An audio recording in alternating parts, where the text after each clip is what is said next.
garabkayga waxa jooga Cismaan Xasan Mire oo xukuumadihii Soomaaliland xilal ka soo qabtay dabcan magaalada Hargeysa waxa uu hadda ku wataa gaari waqti dheer dabcan xilligii laga joogo uu soo iibsaday gaariyadii ugu horeeyay ee dalka la keenayna dabcan bal gaarigan iyo taariikhdiisa iyo hawlahan oo dad badan ay isweydiiyaan bal nooga waran mudane.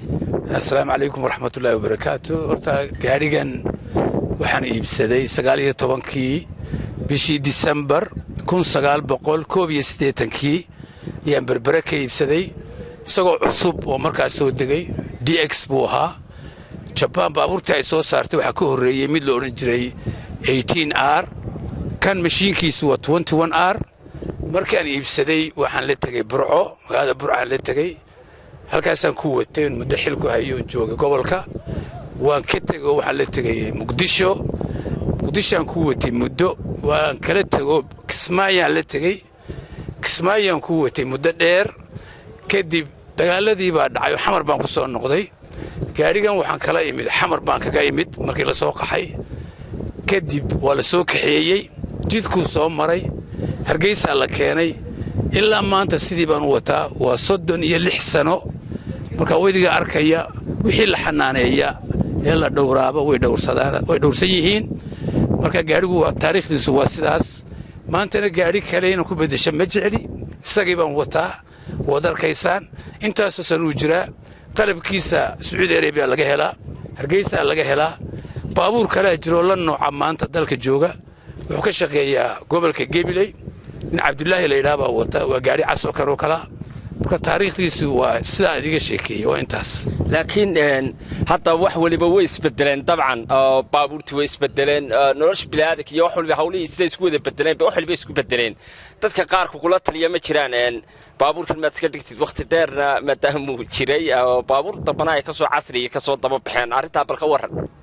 way jiraan dad badan baa ay ula taliya baalkan maxaa u haystaa iska bedel iska iibi laakiin dadkeenu inta badan taariikhda ma yaqaanaan waxaan taariikhda la yiraahdaa baabuurkan marka waxaan u wataa waa taariikh in tusaale uu noqdo qof kasta inuu wixii xanaanayo hayn karo marka baabuurta kale isaga ka jecelahay waa manual marka saasan ku wataa aadna raali baan uga ahay maxay ku kala duwan yihiin baad oran lahayd baabuurkaagan oo waqti dheer dabcan soo degay haddana baabuurtan cusub markaad eegto bal arinta ka waran waxa way horta birahaan iyo farsamahaanba uu ka sareeyaa uu ka fiican yahay farsamooyinkii ugu horeeyay ayaa ka tayo fiican ka adkaysi badan imka baabuurkan inta badan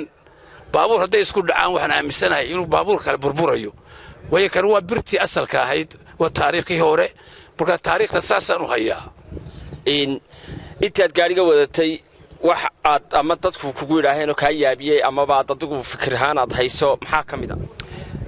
waxa kamida inta badan waxay guraan lacag la'aan baa ku haysa mise taariikh baad u haysataa baabuurkan waa laga tigay marka ma iska bedeshid dadku inta badan taasayda marka marmaraan ku yiraahaa lacag ma haysto kanun baa ii hantiya saasan kula kaftamaa dadka si wanaagsan baabuurkan laakiin guud ahaan ma jeclid inaad bedesho oo sidaad adigu imika sheegayso bal hadda ka waran hadii dabcan dad badan baa malaha kula talisaa horena waraysiga igu sheegtay inaad ka iibiso bal arinta ka waran way jiraan baabuurtani waxay ka soo xooga socdaan dalka Ethiopia oo jaar ka nahay marka dad badan oo jigjiga ka yimid baa inta badan ay baayaca laga iibi qiimo kasta way gaadhin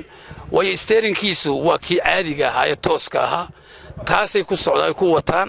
marka inta badan waan isku afgan wax ku ma iibinayo laakiin dilaaliin badan ba maalin kasta suuq hadaan maro waa lagu soo urura waa la daawada ma iibinaysa qof aan weydiin ma jiro marka arimu saas weeyaan laakiin taariikhdiisu waa baabuurka